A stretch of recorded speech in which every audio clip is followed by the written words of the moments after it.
Bonjour à tous et bienvenue sur ce nouveau podcast du bâtiment par Baya. Je suis Charlet, maître d'œuvre en rénovation et gérant de la société Baya Conception basée dans le centre de la France.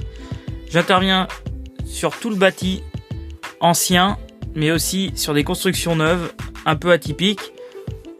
Le but de ce podcast est de vous présenter des astuces, des infos et décrypter le monde du bâtiment comme je le vois en toute simplicité.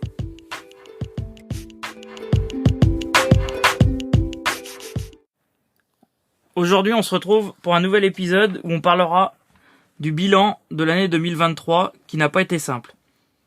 En effet, le bâtiment a été pas mal remué avec les différentes normes, charges et différentes options qui ont été annoncées cette année. Dans un premier temps, on va déjà parler du général sur le bâtiment. Ensuite, je vous ferai un petit point un peu plus personnel sur mon entreprise, savoir un petit peu ce qui s'est passé et comment j'ai vécu cette nouvelle année. Et on terminera par des visions un peu de ce que je vois moi sur 2024. Donc pour bien démarrer, comme je vous disais, l'ensemble du bâtiment. Aujourd'hui, on voit bien que la rénovation fait de plus en plus partie du modèle économique que veut développer notre gouvernement. Et ainsi sortir des passoires thermiques comme on a l'habitude de les avoir. Ça fait des années qu'on travaille dessus avec des investisseurs. On va investir dans des biens qui sont complètement pourris en G ou des choses comme ça pour pouvoir derrière forcément les rénover et faire une plus-value. Aujourd'hui, on se retrouve avec un autre problème, c'est que le coût des matériaux ayant augmenté et les entreprises devenant un peu plus compliquées à avoir, surtout les bonnes, on a une vraie tension aujourd'hui sur le domaine de la rénovation et c'est vrai qu'aujourd'hui les gens se posent la question de plus en plus de savoir vers où aller. Donc aujourd'hui, pour moi, le bâtiment, on est en train de prendre un vrai tournant et on est en train de se rapprocher un peu des pays anglo-saxons et nordiques où on va diminuer au maximum la consommation des bâtiments pour justement compenser le manque de production qu'on a aujourd'hui sur l'électricité par exemple ou des choses comme ça. Aujourd'hui, il y a pas de choses alarmantes, il faut juste vérifier que les choses se fassent dans le bon ordre. Quand je dis ça, c'est-à-dire qu'aujourd'hui, je vois de plus en plus de bâtiments, de rénovations qui ont été faites il y a 2-3 ans avec les aides à 1 euro et qui sont quasiment à refaire parce qu'en fait, on n'a pas pris en compte le bâti, on n'a pas pris en compte les contraintes des gens, ni les contraintes du bâtiment. Et ça, aujourd'hui, forcément, ça fait plus de dégradation que de bonnes choses. Donc, forcément, aujourd'hui, il y a des choses à revoir, il y a des choses à réfléchir. Et tout ça, quand on arrive chez les clients et qu'on leur dit que ce qu'ils ont fait il y a 2-3 ans n'est pas compatible avec leur bâtiment et que c'est ça qui crée des défauts, et forcément, ça fait pas plaisir. Le dernier en date, par exemple, c'est une rénovation que j'ai été voir pour une vieille longère en tuffeau, donc en pierre calcaire. Et en fait, il y a une isolation par l'extérieur en polystyrène. Et en fait, la pierre ne respire pas. Elle est en train de se désagréger complètement. Et en fait, ça crée énormément d'humidité dans la maison, donc de la moisissure. Et voilà. Donc là, les clients me demandent ce qu'on peut faire. Donc en fait, il n'y a pas grand-chose à faire, à part aller chercher à tout enlever et refaire correctement. J'ai pas 46 000 solutions. Donc c'est vrai qu'aujourd'hui ça pose des gros problèmes et c'est vrai que on se dit mais comment on peut faire pour justement débloquer tous ces problèmes pour avancer tout ça. Donc c'est vraiment un sujet qui est aujourd'hui très passionnant, que moi j'adore. Ça me permet vraiment d'avoir une vraie réflexion sur l'ensemble du bâti et pas que sur la partie rénovation et des choses bêtement qu'il faut faire. Et c'est vrai qu'aujourd'hui ça me motive beaucoup. Donc sur la partie entreprise, sur 2023, ça a été plutôt une bonne année pour ma part. Je suis plutôt content de ce que j'ai fait sur une année, sachant qu'aujourd'hui, moi l'entreprise se porte très bien. J'ai énormément de bons retours de mes clients.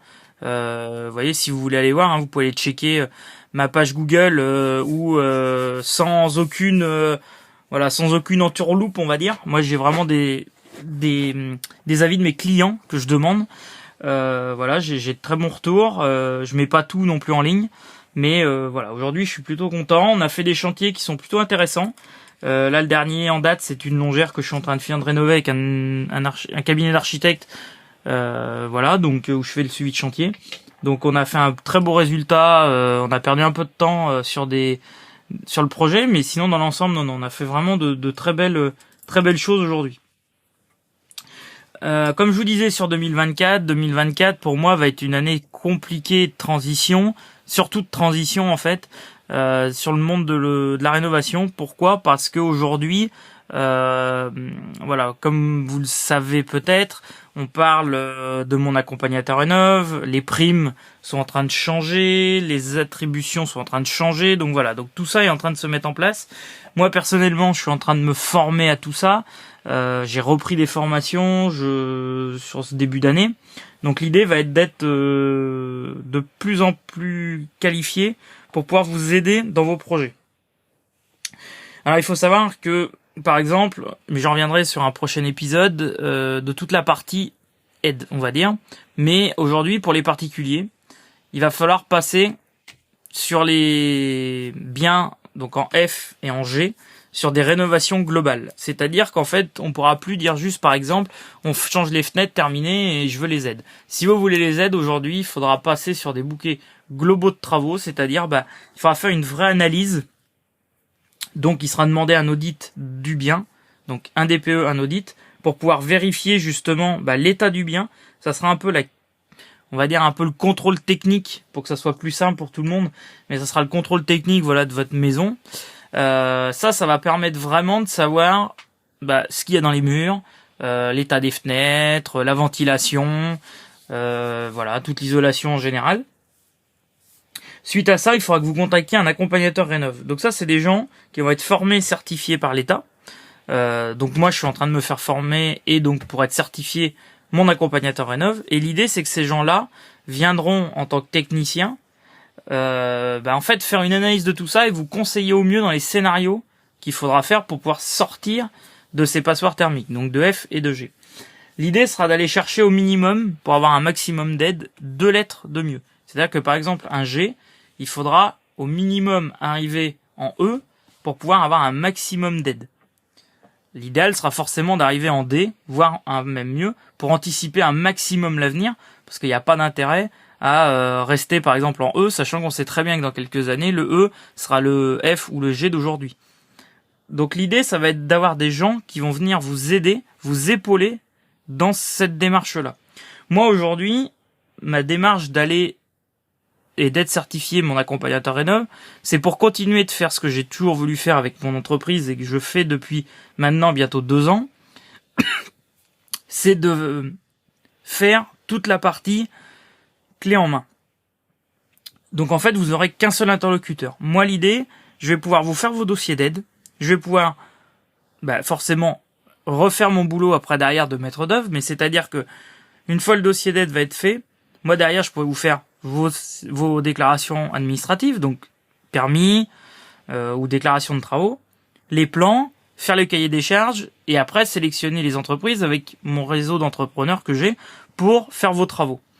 Vous aurez qu'un seul interlocuteur et ça, je trouve que c'est vraiment une force que je veux mettre en avant pour vraiment pouvoir vous aider de A à Z dans votre projet et qu'en fait vous n'ayez pas besoin d'appeler un coup le maître d'œuvre, un coup le bureau d'études par exemple, parce que s'il y a besoin de bureau d'études, c'est moi qui m'en occupe. Vous voyez, tout ça. C'est vraiment de la simplification parce qu'aujourd'hui, on a tout fait qui est vraiment...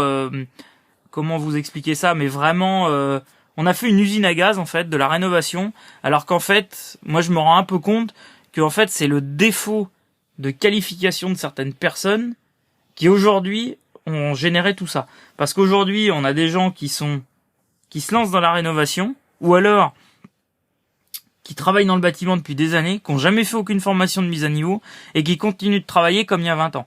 Combien de fois encore je vois des gens me dire « Ah ouais, là, on a fait des dalles en béton dans une vieille longère. » C'est une chose qu'il faut arrêter de faire, ça, on le sait, ça crée des désordres dans les fondations et dans le tuffeau. Aujourd'hui, il y en a qui vont vous dire « Non, c'est pas vrai », il y en a d'autres qui vous diront « Oui ». Aujourd'hui, on a des exemples, on a énormément de recul là-dessus, et on se rend bien compte que tout ce qui est à base de ciment, dans tout ce qui est vieille longère, tout ce qui est vieux bâtiments, les châteaux, toutes ces choses-là, ça fait plus de dégâts qu'autre chose. Ça vient piéger l'humidité, c'est une catastrophe. Donc en fait, toutes ces choses-là, faut qu'aujourd'hui ils ont voulu, pousser plus loin les formations, pousser les restrictions, voilà. Et en fait, aujourd'hui, on se retrouve à être obligé de se former et de justifier via des formations techniques et des certifications pour pouvoir travailler. Et je trouve que c'est un peu dommage parce qu'aujourd'hui, on a des gens qui sont professionnels, j'en fais partie. On essaye, de préserver ce que les anciens nous ont laissé. Moi, j'ai appris avec des maçons qui malheureusement aujourd'hui sont plus là, mais qui m'ont appris à faire de la taille de pierre, qui m'ont appris à travailler la chaux, qui m'ont appris à faire de la maçonnerie à l'ancienne. Et aujourd'hui, on a des gens qui sont dans de l'industriel, donc par exemple du bâtiment collectif, des maisons en béton, et on vient nous dire bah oui mais nous on va faire de la rénovation. Aujourd'hui, je dis pas que c'est pas possible, mais aujourd'hui attention, on a des techniques qui sont complètement différentes, et c'est ça aujourd'hui un peu je trouve le problème, parce que on est obligé de se certifier, de se former, de se former c'est une base, mais de justifier ce qu'on sait déjà faire, et on vient créer des nouveaux postes comme mon accompagnateur rénov pour justement compenser ce manque de professionnalisme et de contrôle. Donc là aujourd'hui l'idée ça va être vraiment de pouvoir vous emmener un peu plus, on va dire, avec ces accompagnateurs rénov, des personnes compétentes qui vont pouvoir vous aider vraiment à faire les bons choix pour l'avenir de votre maison. Votre maison aujourd'hui elle est là pour 5, 10, 20, 30 ans avant la prochaine évolution. Donc, il faut faire les choses correctement. Moi, je dis toujours aux gens, c'est minimum 10 ans, étant donné qu'avec la décédale, on est lié pendant 10 ans. Donc, il faut au moins que nos travaux soient réfléchis et faits de telle façon que vous soyez pas embêtés pendant les 10, 15, 20 prochaines années. Je parle même pas de l'isolation qui, elle, doit être là pendant au moins 50 ans pour pas être embêté. Donc, voilà un petit peu le bilan pour moi des évolutions, enfin, le bilan 2023, les évolutions qu'il va y avoir en 2024 qui vont être des gros enjeux. Vous pouvez le voir un petit peu sur ce que j'essaie de partager sur LinkedIn assez souvent. Donc vous pouvez me retrouver, hein. Donc n'hésitez pas sur LinkedIn à m'ajouter, à venir me retrouver si c'est pas déjà le cas, et à interagir sur tout ce que je fais.